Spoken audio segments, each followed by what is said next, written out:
Assalamu alaikum. National Grammar School Secondary. I am math teacher. Class 6. First chapter.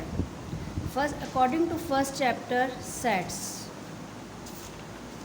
इनसे पिछली classes में आप लोगों ने सेट के मुतालिक काफ़ी कुछ पढ़ा है. We usually you proper a word to express particular collection, यानी किसी भी ऐसी चीज़ का कलेक्शन जो सेम हो और एक जैसी क्वालिटीज़ रखती हों, वो सारे सेट्स कहलाते हैं. जैसे कि प्लेयर्स ऑफ टीम के अगर हम प्लेयर्स का कलेक्शन करें तो वो एक सेट बन जाता है.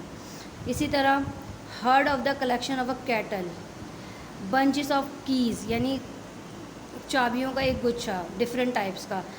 क्लास ऑफ कलेक्शन स्टूडेंट्स, यानी एक ही क्लास के डिफरेंट स्टूडेंट्स होंगे लेकिन वो एक सेट्स बन जाएगा. कुछ सेट्स बन सकते हैं और कुछ सेट्स नहीं बन सकते. कुछ सेट्स ऐसे होते हैं जो इनफाइनाइट तक जाते हैं, यानी चलते रहते हैं, और कुछ सेट्स होते हैं फाइनाइट जो मखसूस होते हैं. उनमें नंबरिंग आती है, वर्ड आते हैं, कोई भी चीज़ है डिफरेंट की तरह से शॉर्ट फॉर्म में मौजूद होती है. सेट्स की कुछ कंडीशंस होती हैं. सेट्स को हम इस तरह से सेट्स लिख के ज़ाहिर करते हैं. सेट की कंडीशंस क्या होती हैं? Condition of a set as a below. Number 1, collection should be distinct objects. अच्छा, कुछ ऐसे ऑब्जेक्ट्स होते हैं जो बहुत ज़्यादा फाइनाइट यानी आगे तक चलते रहेंगे, बहुत ज़्यादा उनको आप प्रॉपर तरीके से नहीं लिख सकते. और कुछ होते हैं well defined objects. Well defined object जिसे आप लिख सकते हैं, बता सकते हैं कि ये सेट्स हैं. Interruption of a conditions. इसी तरह से जिस तरह से ये मोहम्मद नाम लिखा है, अगर मैं इसे सेट में करूँ तो MOHAD. अब इसमें तमाम वर्ड मौजूद हैं, यानी वो वर्ड दिए गए हैं जो इसके अंदर मौजूद है. M 3 मरतबा है, उसे हमने 3 मरतबा नहीं बल्कि 1 टाइम लिखा. ये वो वर्ड है जो इस अल्फ़ाबेट यानी मोहम्मद के अंदर यूज़ हो रहे हैं, तो ये एक सेट बन गया. ये सेट्स कहलाता है. इसी तरह से मुख्तलिफ़ सब्जेक्ट्स का अगर हम कलेक्ट करें तो उसका एक सेट बनाएं, जैसे math, English, Urdu, science, SST, इस तरह से एक सेट्स बनाएं.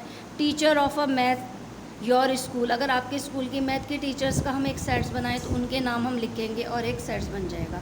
ये सारे वो सेट्स कहलाते हैं जो कंडीशन में मौजूद होते हैं और बन सकते हैं.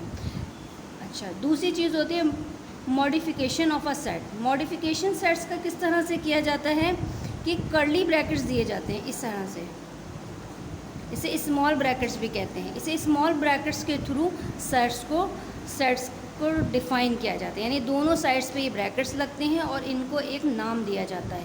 जैसे सेट A है और ये, अब इसके अंदर जो नंबर आएंगे, जो वर्ड्स आएंगे, वो सारे इसके एलिमेंट्स कहलाते हैं. देखें, कुछ चीज़ें सेट्स के अंदर मौजूद होंगी. एक ये चीज़ यानी ये ब्रैकेट मौजूद है, एक इसका नाम, और एक इसके अंदर जो जो मेंबर्स आएंगे वो इसके एलिमेंट्स कहलाते हैं. वो सब ये सारी चीज़ें एक सेट के अंदर मौजूद होती हैं.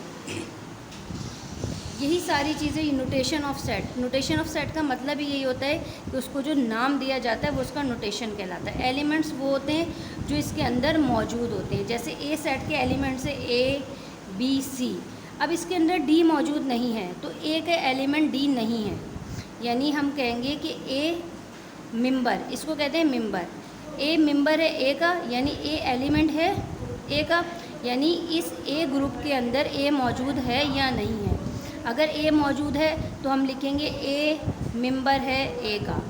अगर मैं कहूँ D मेंबर है A का, अब A के अंदर D मौजूद नहीं है. अगर जो चीज़ उस एलिमेंट में मौजूद नहीं होगी उसके लिए हम ऐसे साइन बनाते हैं, यानी मेंबर लिख के उसे कट कर देते हैं. इसका मतलब होता है नॉट अ मेंबर, यानी इसका मेंबर नहीं है. ये आप यहाँ पे देखिए इस तरह से बना हुआ है, मेंबर नहीं है. यानी अगर वो उससे ताल्लुक़ रखता है तो बिलोंग ये वाला साइन बनाएंगे, और अगर ताल्लुक़ नहीं रखता है तो ये वाला साइन बनाएंगे. इसी तरह से डिफरेंट किस्म के आपको सेट्स दिए जाते हैं. अभी आप जो इस क्लास में 2 सेट्स पढ़ेंगे, एक होता है टैबलर मेथड, ये देखिए, एक होता है टैबलर मेथड और दूसरा होता है डिस्क्रिप्टिव मेथड. टैबलर मेथड वो मेथड्स होता है जिसमें आप वर्डिंग के साथ पूरा सेट लिखते हैं. जैसे ये 1 2 3 4 5 किस चीज़ के सेट्स है? ये काउंटिंग ऑफ अ मैथमेटिक्स, यानी मैथमेटिक की जो काउंटिंग है उसके नंबर्स हैं ये सारे। तो ये अगर हम इस सेट की तरह लिखेंगे तो ये टेबलर फॉर्म कहलाती है। इसी तरह ये काउंटिंग 1 से लेके 100 तक है, ये काउंटिंग 1 से, ये नेचुरल नंबर्स की काउंटिंग है 1 से चल रही है, यानी ये नहीं बताया कहाँ तक है, तो ये इनफाइनाइट कहलाएगी, जो चलती रहेगी।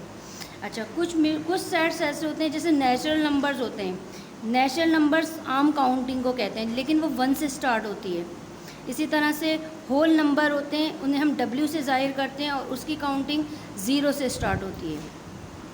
ये कुछ सेट्स के मुतालिक बात थी, लेकिन असल मेथड ये था कि टैबलर मेथड में इस फॉर्म में लिखा जाता है, तो वो टैबलर मेथड्स कहलाता है। दूसरा मेथड होता है डिस्क्रिप्टिव। डिस्क्रिप्टिव कहते हैं जैसे हम बोलते हैं, जैसे हम बात करते हैं, जैसे हम वर्डिंग में लिखते हैं, वो मेथड। अगर इसी काउंटिंग को, ये जो काउंटिंग है 1 2 3 4 5, इसे अगर मैं डिस्क्रिप्टिव फॉर्म में लिखूँगी तो होगा A = natural numbers of alphabet, natural number of counting less than 6, यानी 6 से छोटे सारे नेचुरल नंबर्स लिखने हैं, तो 6 से छोटे 5 तक आ जाएंगे। The sets of a natural number less than 6, 6 से छोटे सारे। अगर ये 6 भी यहाँ मौजूद होता तो मैं लेस देन 7 कहती। इसी तरह से ये दूसरा सेट है, अगर इसे मैं डिस्क्रिप्टिव फॉर्म में लिखूँगी तो set of a natural numbers up to 100, यानी 100 से छोटे छोटे। अप टू का मतलब ये है 100 ख़ुद भी शामिल है और 100 से छोटे सारे नंबर्स भी शामिल हैं। तो ये अप टू 100, यानी 100 और 100 से अंदर के सारे नंबर्स शामिल हो गए। इसी तरह से ये तीसरा सेट है, अगर इसे डिस्क्रिप्टिव फॉर्म में कहेंगे तो sets of a natural numbers. ये सारे नेचुरल नंबर्स हैं, जिनकी काउंटिंग बताई नहीं है कहाँ तक, सिर्फ इतना लिखना है sets of all natural numbers, क्योंकि यहाँ बताया नहीं है तो इनफाइनाइट ये चलते रहेंगे।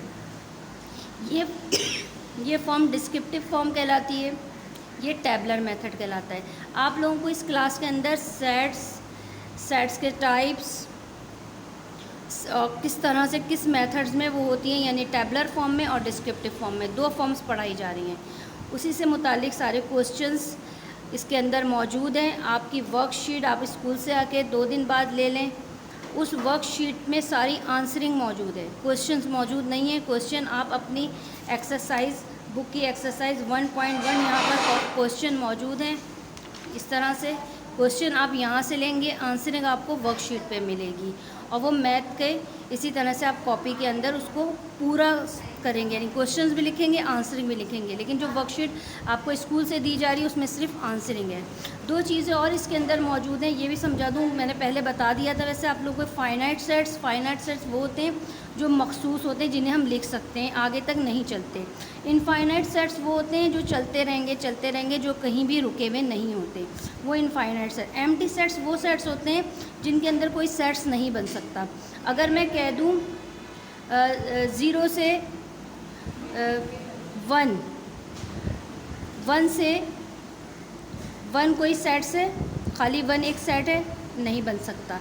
इसी तरह से अगर मैं कह दूँ लॉन्ग नंबर्स, अब लॉन्ग नंबर या लार्ज नंबर बहुत होते हैं, उसका कोई सेट नहीं बन सकता। तो इस तरह की कलेक्शन जिसका कोई सेट नहीं बनता है, उसके लिए हम एम्प्टी सेट या खाली सेट का करते हैं। या तो हम ये वाला साइन बनाते हैं खाली सेट का, या ये, इन दोनों में से कोई एक बनाया जाता है। दोनों नहीं बनते हैं, एक वक्त में एक ही का यूज़ किया जाता है। ये एम्प्टी सेट्स कहलाते हैं। ये आपकी एक्सरसाइज नंबर 1.1, इसकी आपकी सॉल्विंग वर्कशीट पे सारी मौजूद है। ये आप लोगों को कॉपी में इसी तरह से करके लानी है। उसकी डेट आपको सबमिशन की उसी के अंदर बता दी जाएगी। शुक्रिया।